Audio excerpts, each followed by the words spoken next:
The world won't understand you. Hey, but it's okay. Said the world won't understand you. Cause I made you in my own way. Said the world won't understand you. Cause I made you. Hello, everybody. Welcome to episode 104 of In the Good Way podcast.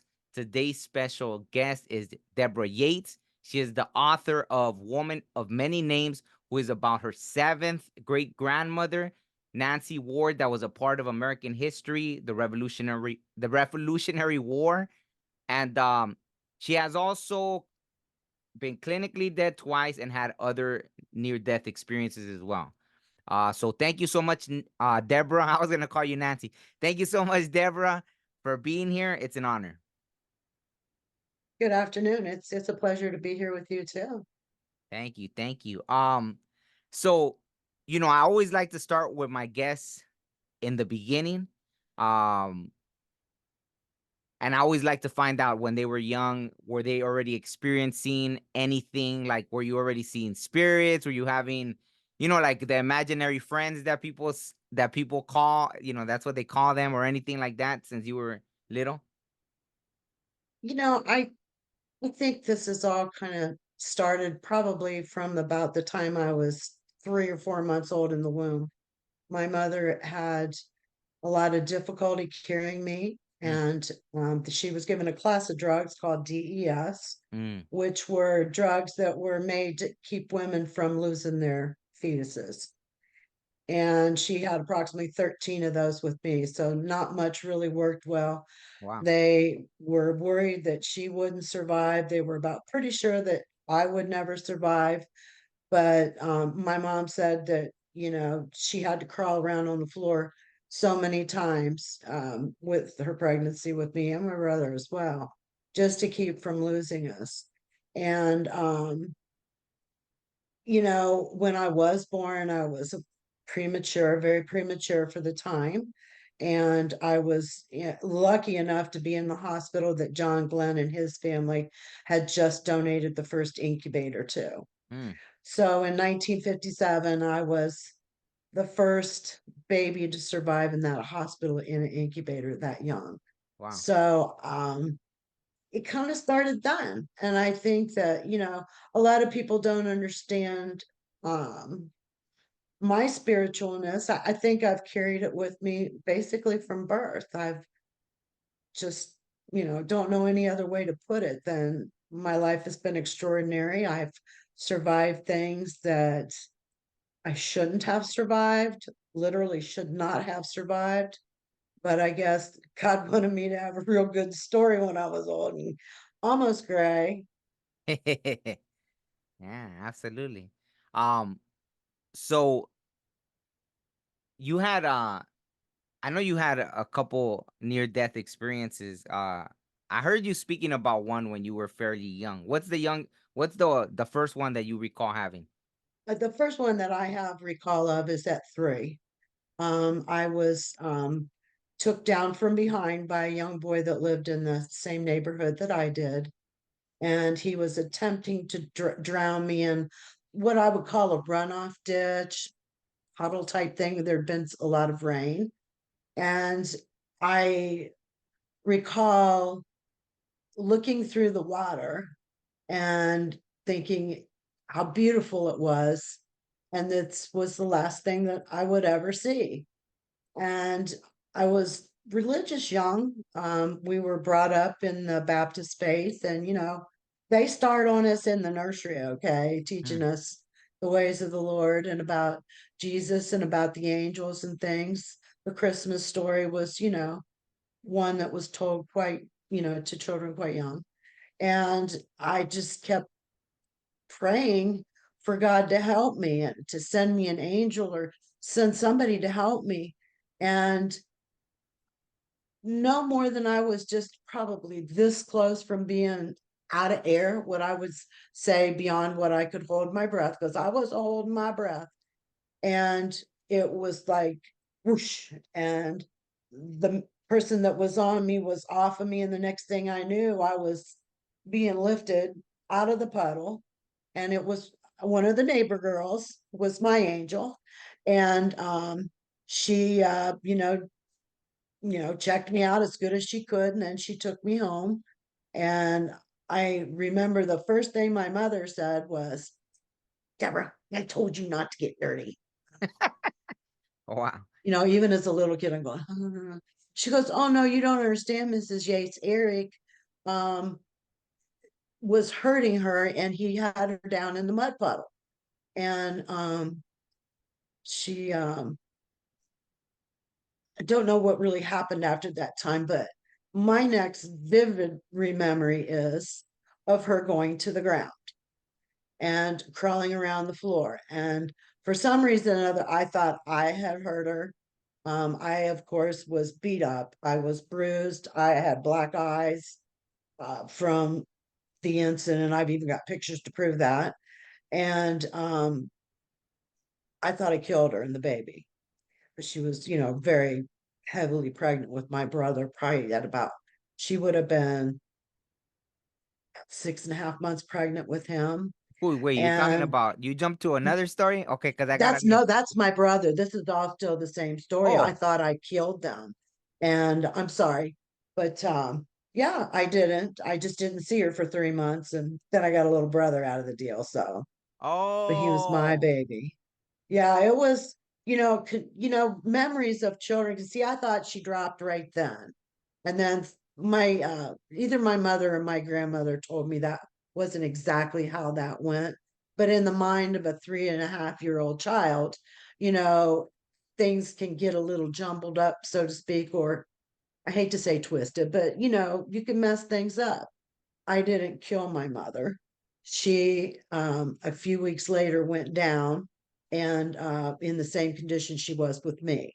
So they took me somewhere else to live while my mom was in bed. Mm. So, but I did get a little brother out of that deal, and that was my Oh, baby boy. oh. Wow. That's so I guess not to skip too much ahead, but I know people love to listen to the NDE story. So you said that there were twice that you were actually clinically dead, right? Yes, yes, So what yes. happened in those situations? Well, yeah, I'm pretty sure it was 1975. And at the time, I was dating the center for the Ohio State basketball team. Mm. And as you can imagine, he was a big, tall guy. And they were having a party on campus, go figure.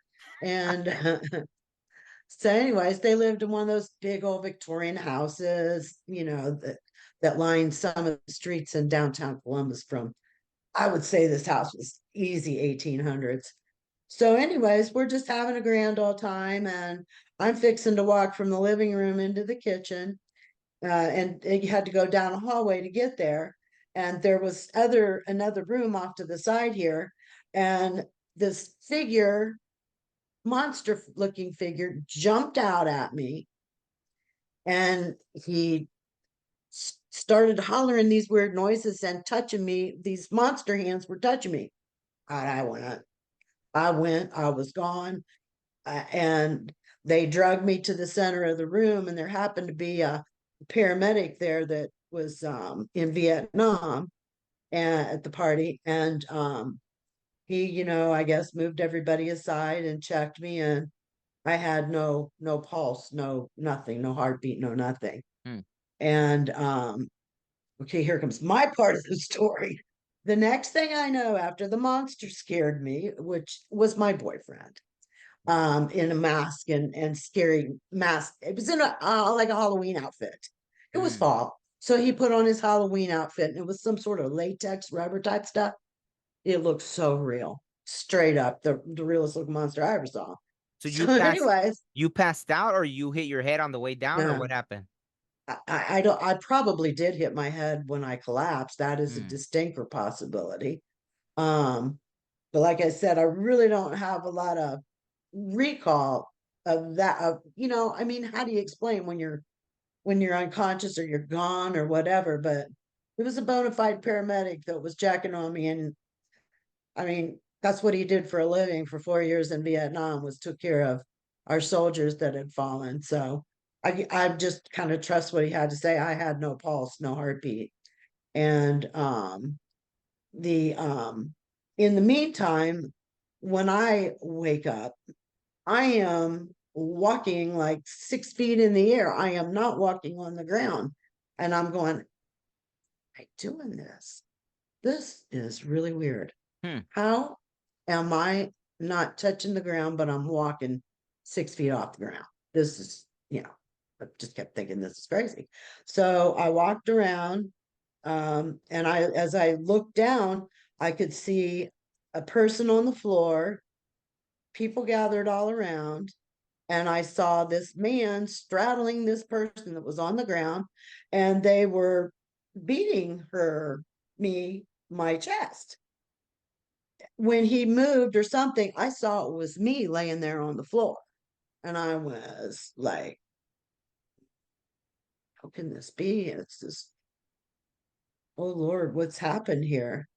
And then I don't know what happened. I guess everything kind of, I don't know where it went. And the next thing I know, I wake up and said, what are you doing to me? Mm. He was going like this. I mean, I let him pound on me one more time because I didn't realize technically when I woke up that, it's like, what on earth is going on here? And my girlfriends, I had two girlfriends there at this party with me, and they were hysterical that, I was dead. And but I came back, Hmm. and being quite young and stupid. I mean, nobody even said, okay, we need to take her to the hospital now or anything. So I went without any medical care after that, but I survived. I was young. Hey, 17 was, how strong we are at 17. Oh wow. So that was number one, just being flat dead. And the second time that I was dead, I was actually an avid swimmer. I was on the swim team, the dive team, and really from probably about fifth grade, probably my junior year Hmm. for our swimming. Well, I was on the swim team and dive team. And so, as you can well imagine at, 18, 19 years old, you're still doing the things you did when you were young. I might have been 20. I'm not sure. It was 1981, 81. And I'm swimming in a pool in Dallas, Texas, just doing my laps and doing the kick turns off the wall and going to the shallow end and back. And I would probably do 50 to 60 of those a day because it was a relatively small pool. Hmm. And I was on the last lap that I ever did, probably no, not really. I was going to say not ever in my life, but I've done a few, but I can see out of my left eye that there's something in the water. I am in this position here, fixing to do a kick turn off the wall. And this megaphone looking thing was out in the water, and my hand collided with it. And what it was the light feature that was wired into the pool. Somebody had somehow or another, the screws came out of the light fixture and it had floated to the top because, I was kicking the water up and doing kick turns. I could have kicked it. I could have touched it in one of my laps. I did. Who knows? But anyways, it came loose from the wall. My hand came down into it, and it was like lights out. And I'm getting shocked. And all of a sudden, it's like the most beautiful colors and things that I'd ever seen. I'd never saw the world look so beautiful. The color was so vibrant and everything was so clean and it smelled so good. And I knew I just walked into heaven. I knew I was in heaven. I knew it was different. And then I saw off to the side a woman standing there. And all of a sudden, I knew this woman was my grandmother, my father's mother, who had passed on several years earlier. And you know how they say the eyes are the window to the soul? Mm. No truer statement I believe ever made. You couldn't like grasp the images of the features of the face. You knew there was a person underneath it because she was like wearing, for lack of a better word, like a hooded gown type thing. It was white and she was beautiful the way she looked, and I could see her eyes and I knew it was her. And we didn't yak like this, but we talked like this. It was like she was talking to me and I was talking to her, but you didn't see movement of the mouth and stuff like that. But I knew it was her because I saw those eyes. I could see the eyes and I could smell her. You know, my grandmother, to me anyways, had her own very distinct smell. And she greeted me and she told me that it wasn't my time, that I had to go back. And I said, no, I don't want to go back. I want to stay here with you. Because probably next to anything in the world, she was my number one. And she just loved me like nobody else ever loved me.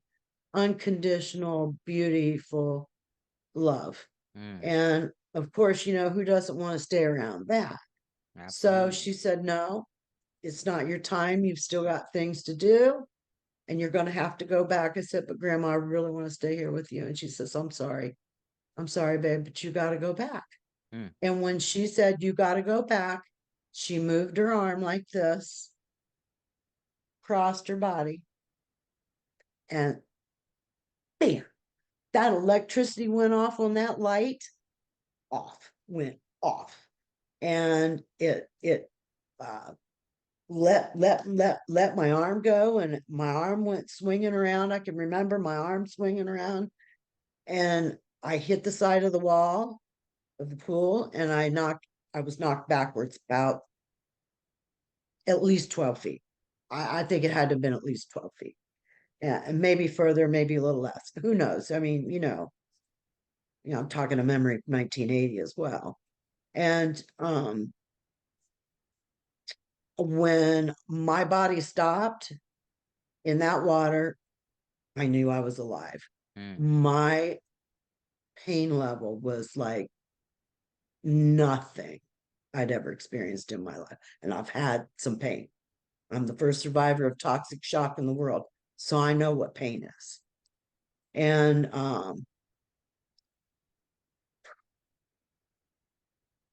so at that point, I said, oh my gosh, I've got to get out of this pool. I've got to get out of this pool because that light is down there buzzing, rocking, and sizzling and smoking.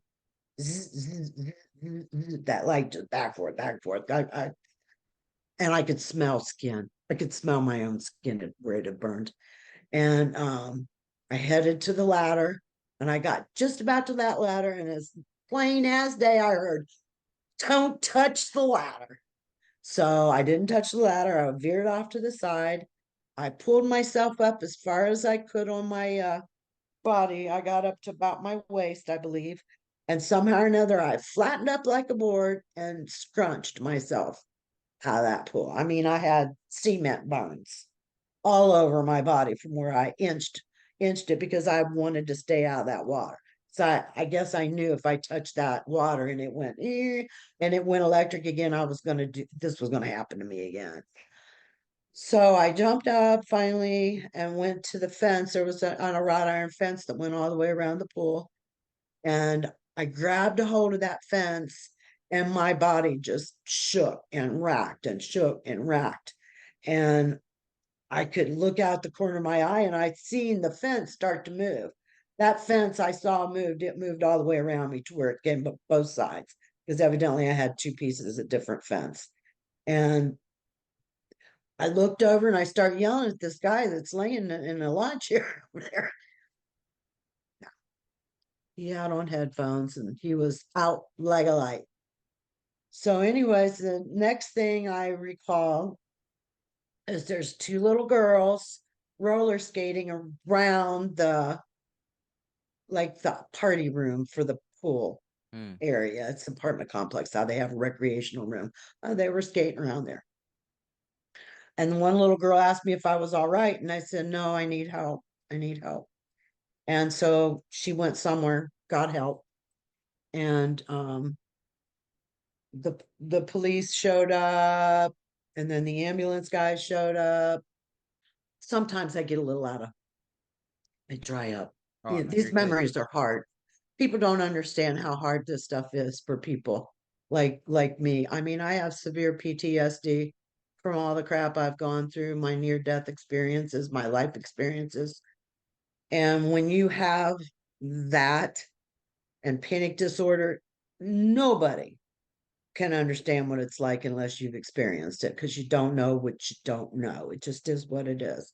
So it's hard for folks to understand sometimes how this can be, because I will probably have dreams and or nightmares for days after repeating these stories. So maybe part in why I've been kind of closed lip most of my life about a lot of my experiences.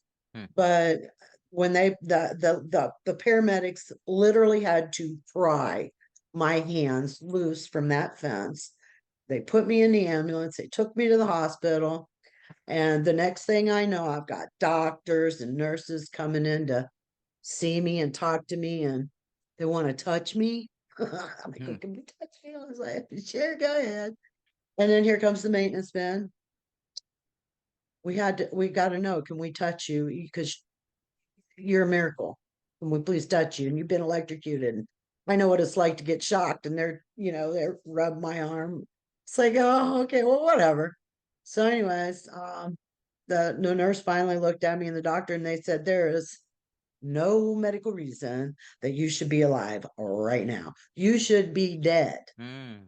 There's nothing that it can really truly explain why you're here. And I Mm. said, well, I don't know. I wanted to stay where I was, but no. So it's generally, like I said, it's hard to talk about, and people make fun of you. Oh yeah, really, that didn't happen to you. You're just looking for attention, or yeah. Well, trust me. Like I told somebody the other day, if I was looking for attention out of all this stuff, I'd have done it when I was young and beautiful, and I might have made a career out of it. But no. Wow. So after that experience, because I heard you say that at one point that you felt the whole reason you were kept alive was to write the book that you wrote, correct? I do believe that, along with a few other things along the road. I've actually been able to save a few lives in my lifetime, which is, if it hadn't been for me coming back, there would have been, I mean, I've saved two children's life fully, fully, fully, fully, fully. And they were on their way to dying. And Mm. I was able to somehow or another get my hand in that baby's mouth, and he had gotten hold of those old timey bottles, used to have those plugs they put on top of it to stop her the milk, and Mm. it's the old fashioned bottle. I don't think they make them anymore. And he got that in his mouth. He was 16 months old, and he like this. Well, when I got my hands on him, he was purple, Mm. and his mother was just standing there screaming. And so I rushed in, I grabbed the baby, I turned him upside down, and somehow or another, I got my finger in there and got that stopper out of that baby's mouth. Mm. And oh, they were so kind to me. I mean, they had parties for me and barbecues. This was in Texas, so trust me, the food was amazing. But you just never know where the Lord is going to put you when he needs you to be somewhere. There are no coincidences. I believe that life is by design, and that the creator, I believe we sit with the creator before we're even born. We choose our parents, we choose our life path, we choose the lessons we've got to learn. And, we kind of go on from there. And what we do with those chances that we're given is up to us, because he did give us all free will to do as we choose. So, yeah, there you go. That's kind of my feeling on that. No, And no, the toxic shock, I mean, that I told you about earlier, I was an hour from death.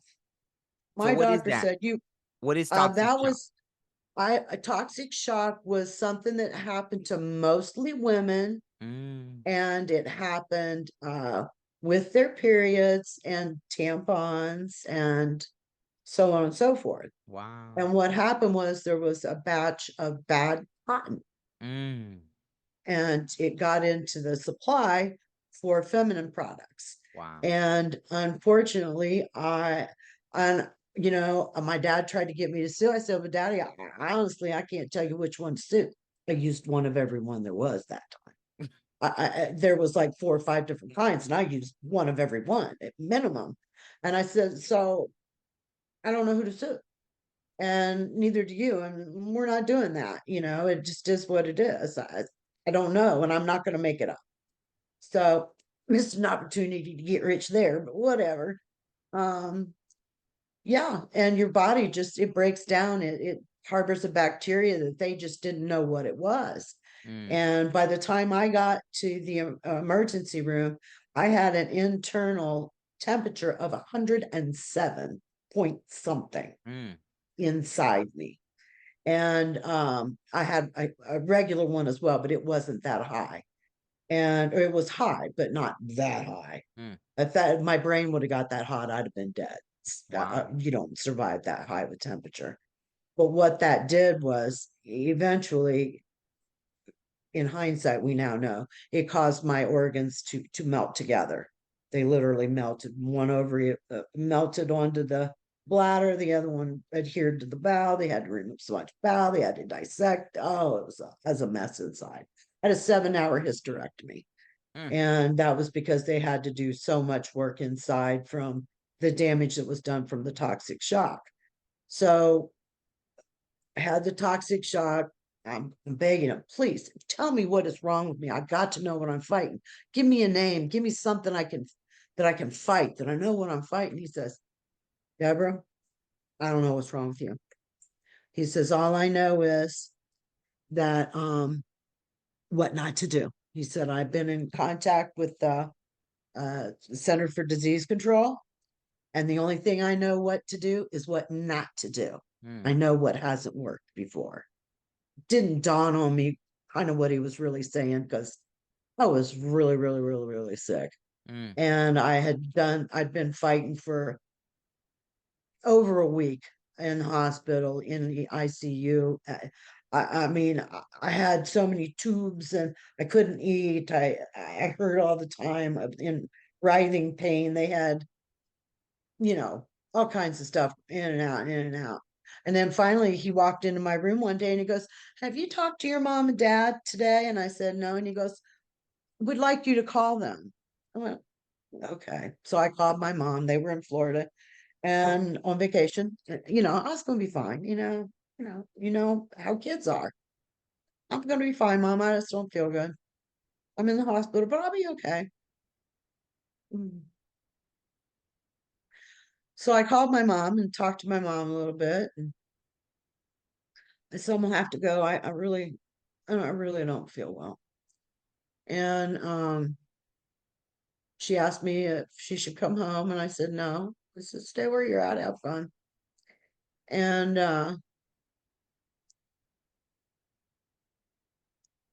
that was probably the last hour that I had to live.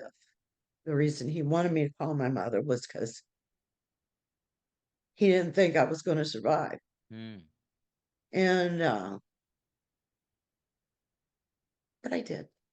They came up with the right set of medicines, and were able to, beat the bacteria. And so I was the first survivor of toxic shock before it had a name. So I was a part of, you know, coming up with the stuff to help everybody else later on. Mm. Wow. Mhm. Wow, that's amazing. Yeah. So I've had a lot of those type experience. That's, there's more. It depends on how much you want to get into, I guess. But yeah, I've lived a life like this. It's just I guess I had some kind of weird lesson to learn. That's interesting that you say that. I mean, maybe, we all like a lot of people that have experience in these, like they say things like that there some have been shown, every single NDE seems to be different, but like some have mentioned things about being shown that, it's a karmic thing, right? You have to come and balance the scales about something you did in another life or this or that or however it may be, so Anything is possible. You know, exactly. I Exactly. I try not to criticize anybody for their own personal beliefs because I've got my own set of personal beliefs, and I happen to think I'm right, and they happen to think they're right. So, Exactly. but it seems to make sense to me. There's something out there bigger than we are, and that's just what I believe. Absolutely. So, do you want to get into, I guess, about the book? Share a little bit about what inspired you to write it, and a little Sure. bit about the book. Because I was reading about it. I guess it's had some pretty good reviews, right? The people have read it and they've thanked you for sharing I guess piece of history. Like I had never heard of Nancy Ward, so I guess if you want to Yeah, share a little bit about that. of course, of course, of course. Um, well, after my divorce or during my divorce, whatever, I believe it was around 2012, I was kind of just traveling around the country trying to figure out what I'm going to do for my next life because my life at home was not going to work anymore. My husband's girlfriend decided I'd be better off dead than alive, so she was trying to like hunt me down and kill me, and I'm not even kidding. So, Hmm. anyways, I'm traveling around and I'm going from somewhere Savannah. I'd been to Tybee Island and I was heading to Charleston for a few days. And I was just going to slowly work my way up the East Coast and just visit and see what these different places were like that I'd never been to. And as I'm traveling from Savannah to Charleston, my cousin calls me and she goes, "Hey," she goes, "Did you know that our seventh great grandmother has a park and a boat ramp named after her in Hmm. Benton, Tennessee?" Oh wow. I said, "Well, no." I said, "Which grandma?" She goes, "Our famous grandma, Nanyehi, Nancy Ward." And I went, "Oh, okay." I said, "Well, let me tell you, I've looked at it on the map now because I'm studying my map and I'm going, there's no good way for me to get from Charleston to Cleveland, Tennessee, which is close to Benton." And I said, "I probably won't, but I go by that way all the time.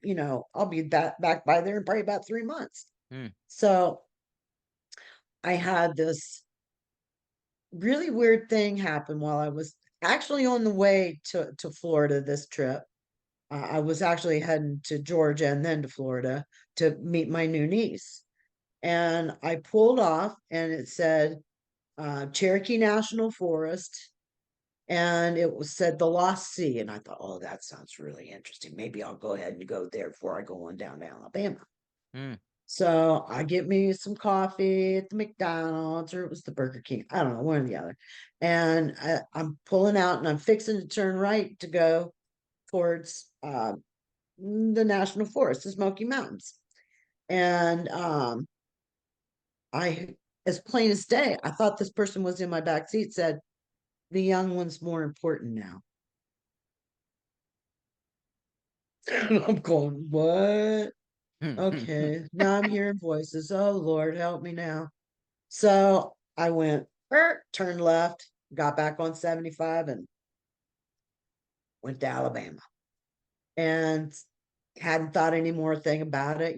2 or 3 weeks had gone by, and I'm lying on Tybee Island watching the sharks and the dolphins and seeing a big turtle, and on my way to Charleston because I'm thinking Charleston's going to be really cool. I can't wait to see Charleston because Savannah is haunted, man.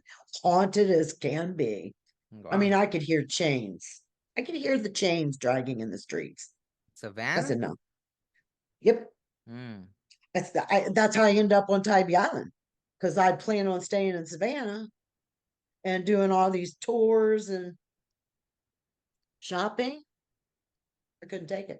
Oh wow. So I went to Tybee Island, Hmm. and I took Lady and Son's food with me when I went. That's Paula Dean's restaurant, and good food. So, anyways, I get to Charleston. I'm staying the night on the beach, and it's beautiful. And we had a hurricane that had sort of gone by, but it was out to the ocean, but was still roughing things up. So, anyways, I wake up the next morning and I open those windows or the doors or whatever they were, and the breeze just flew in and just fell all over me, and I felt so good. And as clean as day, I heard the old one's more important now. I'm doing the same thing. I'm going, no. What is that all about? The So old one's more important now. so I first heard it it just plain stay. so first it was the young one's more important, now the old one's more important?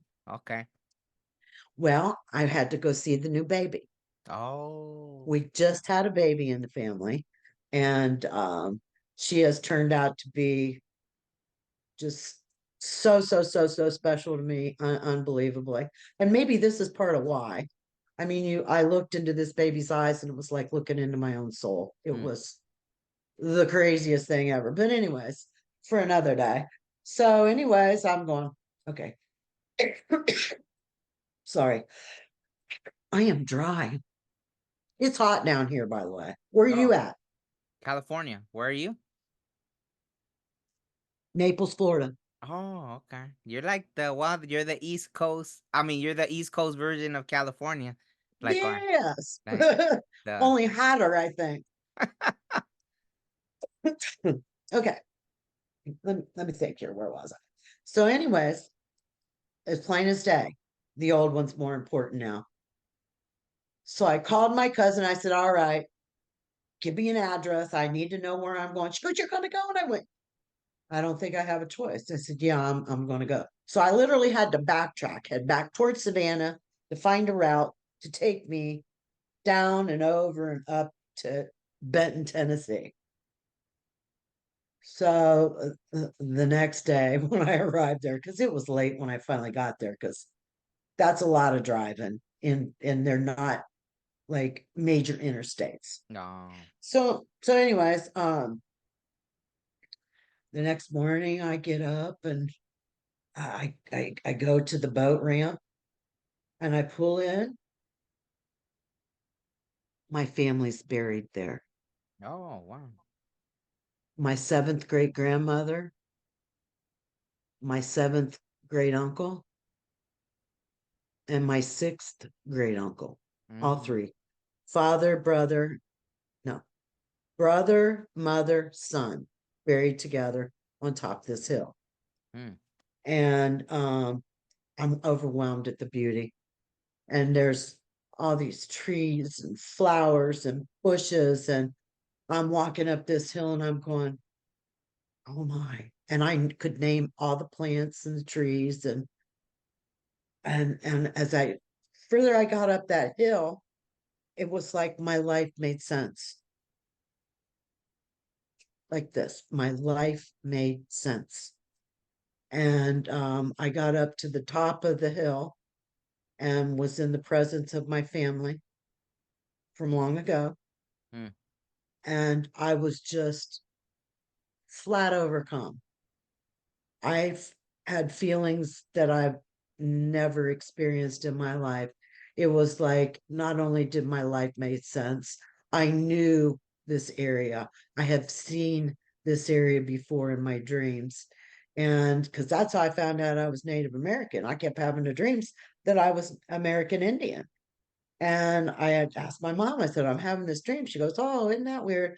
And then a few months later, Mom, I had that same dream again. Oh, isn't that interesting? A few months later, Mom, I've had this dream like 4 or 5 times. I'm a Native American woman. I'm standing on top of a hill. My man is standing beside me, and I'm looking down this hill, and I can see all these Native American people. And and like tents and houses. And she goes, all right, damn it, Deborah.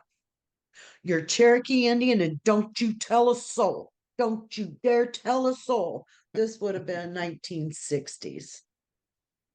And I said, but why? And she goes, life will never be right for you. We've kept this secret forever.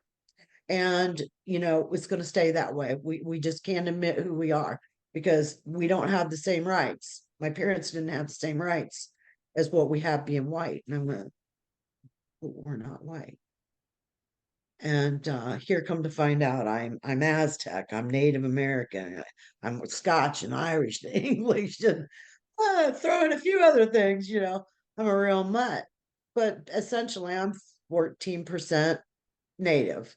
So when you look at the grand scheme of things, I understood, I understand better now the time of prejudice that my mother and my grandfather left the reservation in the 1920s, maybe early 30s. I think it was late 20s.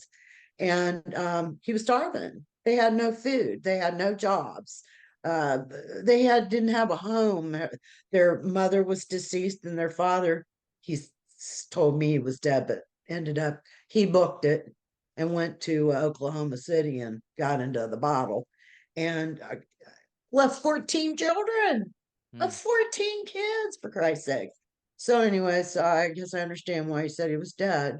But so when they moved from Florida, because he came as a migrant worker to Florida, everybody knew he was American Indian, everybody knew he was Cherokee. And the prejudice still was very much there. We didn't even have the right to vote yet, I don't believe. Well, for I can't you, remember. like you said it, and so for you, I guess when you did the DNA came out that you had 14%. So why were they afraid? I mean, because that's not a big percentage. So why were they afraid that Yeah, with but that? my mom would have been Oh, more. a third. Oh, My grandfather was over half. He was a half breed. so for He them, didn't let me. He for was a them, half breed. yeah. So for them, they went through that. So they were afraid that you saying it at all that it would affect you as well. Is It that? was the 60s. Oh, okay. It was the 60s. And yes, it was.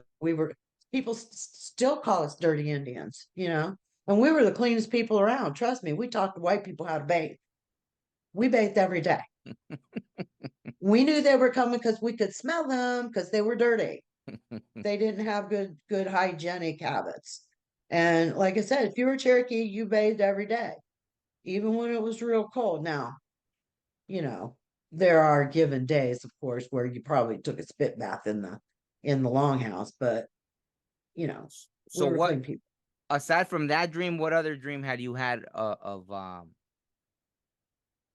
I met Nancy Ward on the mountain. Oh, in a dream? No, that was no dream. I was working with a spiritualist, and he was trying to help me work through some of my trauma from this life. And he had me walk up a mountain. I mean, I don't know what you call it, transcendental meditation type stuff. And I fully believe in hindsight, I met Nancy Ward. That's who I met that day on the mountain. And I've now been to the place where I met her, and that is a place called Klingman's Dome. Mm. I didn't know anything about Klingman's Dome until just a few years ago. And boom, boom, boom, my heart just went triple time when I saw that area, because that's the mountain I walked up and I met her at. So, if people can go ahead and say I'm crazy, whatever, I guess I can't let that bother me. But like I told you earlier, I'm 66 years old. I'm almost 70. I don't have a long time left to go. And I don't care if people think I'm crazy anymore. I spent a lot of good money to find out if I was crazy. And I'm not. Mm. I'm not crazy. It's like, are you sure? Are you sure? She goes, yes, Deborah, I'm sure you're not crazy. She goes, you may be the most sane woman I've ever met in my life, actually. I went, say, really? Yeah, really. She goes, no, you're gifted, Deborah. You're gifted. You're ahead of your time. I said, no, I'm here right when I needed to be here. I know we all live with a purpose and a plan, whether you believe that or not. That's true. You have the right to believe, you have the right not to believe. Let me ask you, do you have any because when I was looking up about Nancy Ward, because I wanted to know a little, there's someone else that said it's, I think it was their fifth great grandmother, Becky Hobbs, that also had, I don't know if they did plays. Do you know any relation to her? Or Yes, that's my cousin. oh, okay. Oh, yes. I actually, Will Rogers is one of my cousins.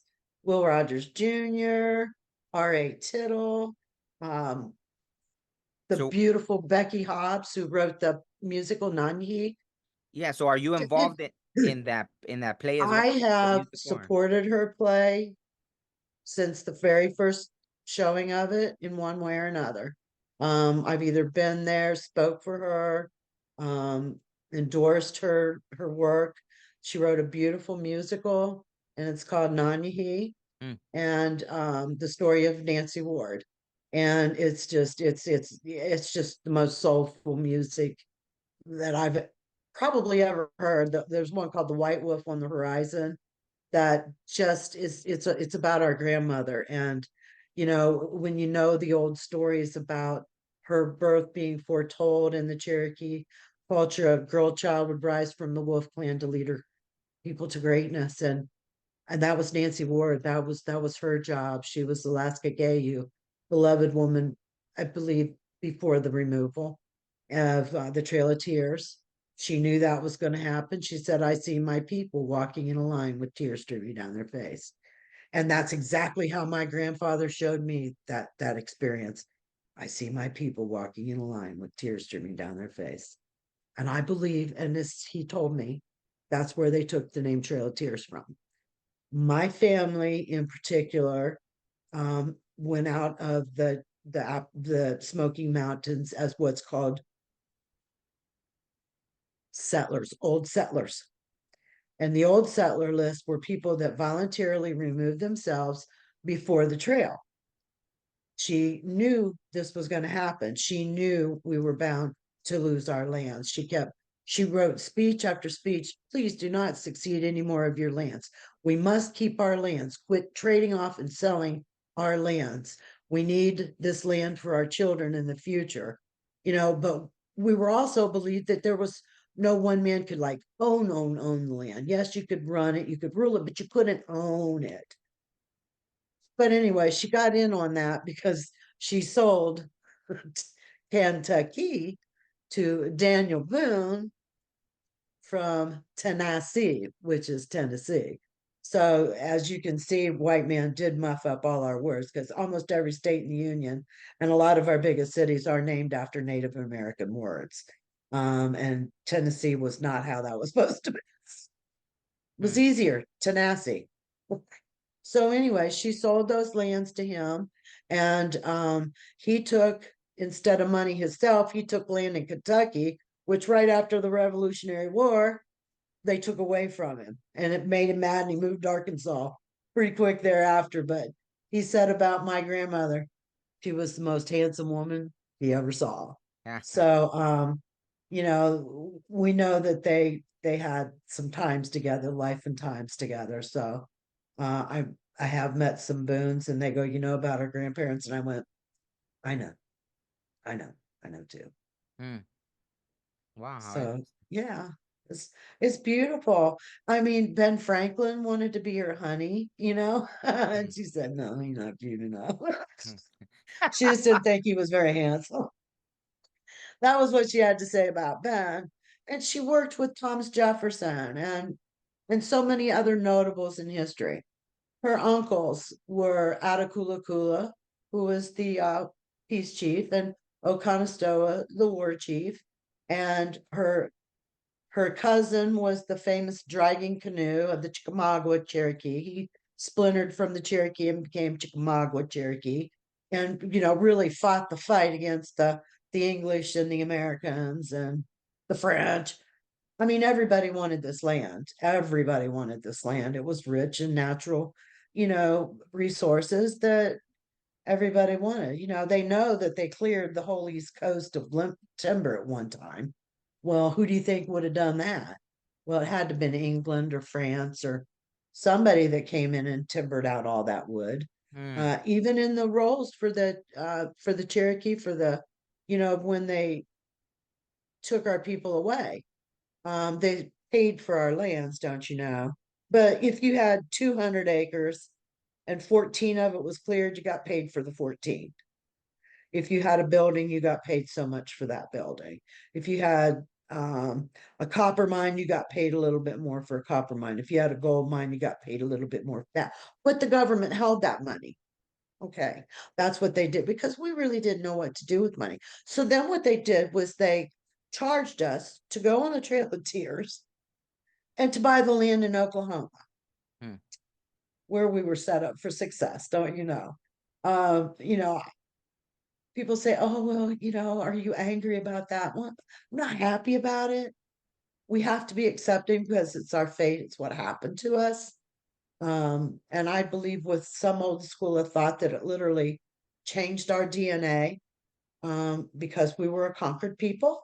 They know that something changes mentally as well as chemically to prisoners of war. So us being prisoners of war, and that's exactly what we were when we were sent to live on these reservations. It wasn't like we were free to just do whatever we wanted. We had to follow their rules. We couldn't own the land, so therefore, even still today, you can't get a loan from anybody to build on land you don't own. So you got to move a mobile home or, do the best you can to build whatever you can. Um, it's interesting at best. Um, So Angry, no. Disappointed, yes. That we haven't even corrected some of that stuff where we can. What would it hurt the state of Georgia or Tennessee or North or South Carolina to give us a little bit of our land back, where we could go and rejoice in what our history was and still is, because you can't change history. People can try all they like to change history, but you can't change history. It is what it is. If you don't like it, you're going to have to learn how to deal with it. Just because you say it ain't so doesn't make it not so. And it was like the Smithsonian contacted me over my writings and said, well, she didn't know George Washington. So well, how do you know she didn't know George Washington?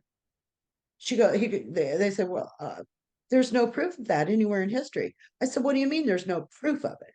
I said, that she wrote a letter to General Washington, to President Washington. That letter ended up with Thomas Jefferson.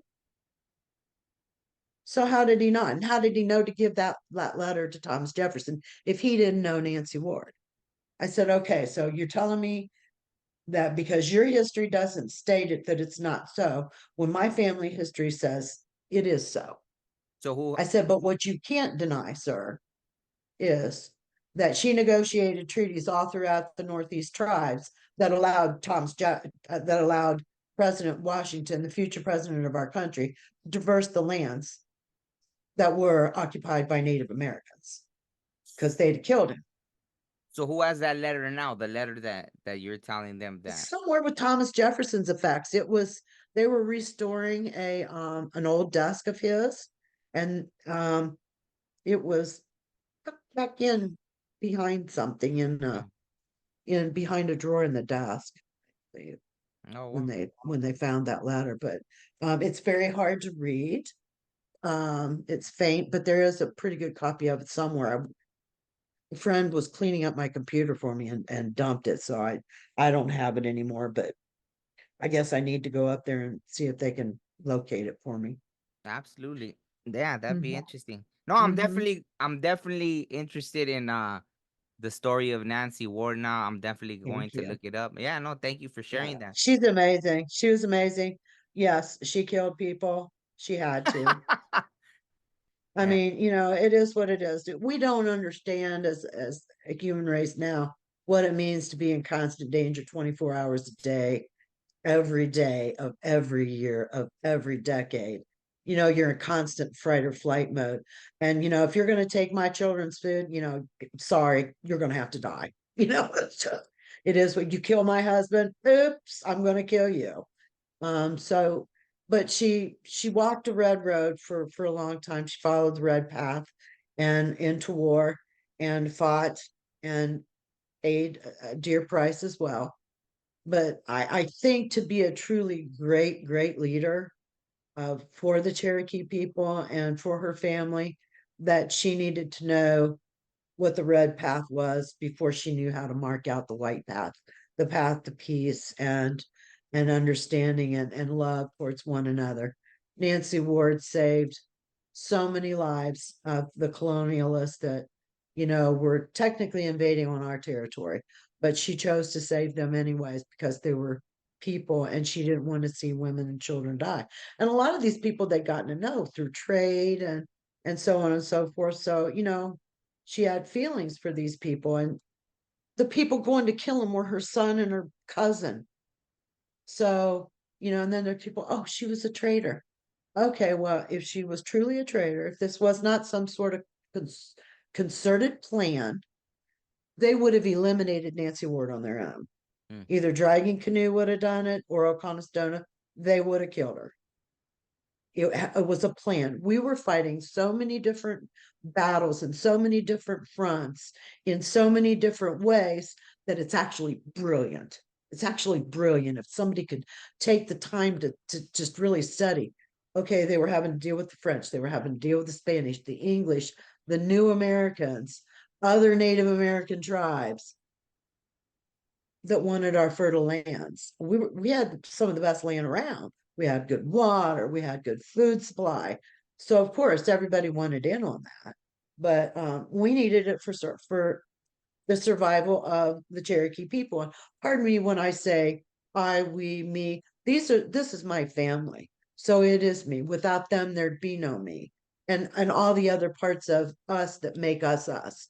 We are a jumbled up mass of cells from all the people that came before us.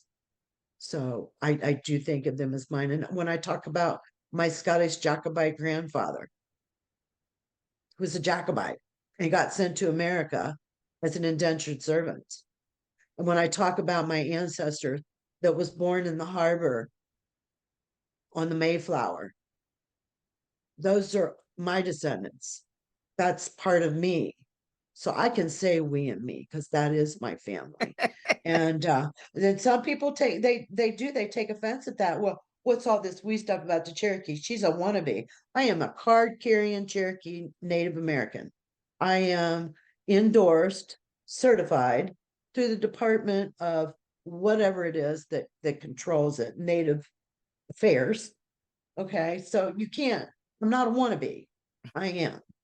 So let me ask you, is all of this in your book as well, or like the whole story that There's you a were sharing? lot of this stuff that is in the book. Um,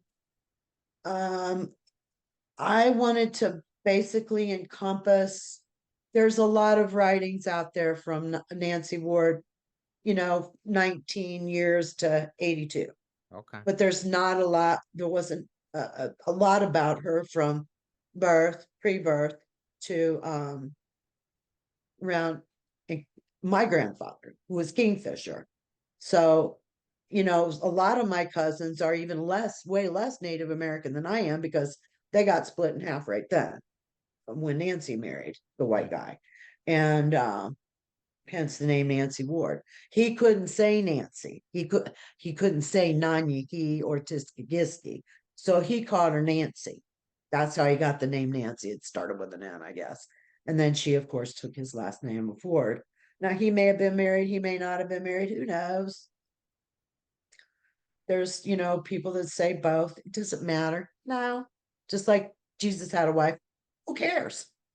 Mhm. Jesus would have been an oddball in his time were he not married at 32. Just saying. Study the culture. Yeah. No, absolutely. No, so your book is available on Amazon, correct? Amazon Books a Million. You can follow the site for Woman of Many Names on Facebook. Just Okay. type in Woman of Many Names and my publicist, he mans that website, so you can contact me through there, Do you have or any? womanofmanynames.com, and that'll take you straight to the publisher, and you can order your book from the publisher. Okay, perfect. So is there any other things before we bring this to a close? Is there any other things you have going on right now that you want to share before? Yes, I won an award Oh, okay. in Inspirational Women in Literature Oh, from nice. NDE Press. Wow. So I'm going to go accept that at the end of this month. Wow, nice. And Congratulations. thank you. Absolutely. So no, yeah, congratulations so much on the award, and thank you so much for being such an amazing guest, and having such a positive energy about you. So I appreciate your time, and thank you for sharing your story as well. I thank you very much as well. It's been a pleasure to be here with you today. I hope somebody got something out of it today. Absolutely. No, I feel everyone needs to share their story, right? Like you said, if you're being called to do so, you said you're 66 years old, like why not? Why not share what you feels in your heart and you gotta let out? And I appreciate you for doing that here with me. So I'm grateful Well, for your thank you time. so much. You're Absolutely. darling, and I had a good time with you this afternoon. Absolutely. Appreciate So it. so on that note, take care, and we'll speak again soon, hopefully. Well, though, Okay. we'll see you. Okay. Life may move fast or it may move slow. I met a silly man who said he'd make it slow. We look up out towards space or even at the sky. One day pass away but never look inside. Breathe in, breathe out. Life is a maze but we'll figure this out. I mean human beings, I ain't got no doubt. Yeah, that's right. Yeah, sometimes you're just feeling it, you know what I'm saying? You're just feeling it.